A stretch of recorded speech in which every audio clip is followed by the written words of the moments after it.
is a warning. The Grim Reaper of radio, Bob Romanik, with his off-the-record show is about to air. He's probably the nastiest and craziest you've ever had the misfortune to encounter. The Grim Reaper show will be very controversial and probably quite tasteless.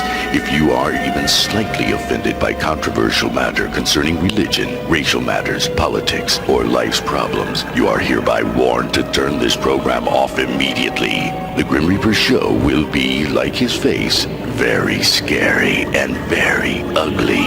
At this time, not proudly, but shamefully presents to you Bob Romanik, the craziest on the radio today.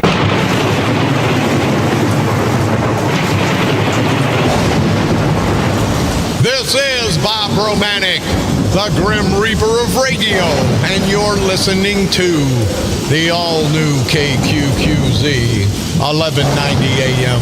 Simulcasting on KZQZ 1430 AM. Insane broadcasting at its finest. America's bi-state voice of freedom. Radical radio. And we are, as always, proud, very, very proud to be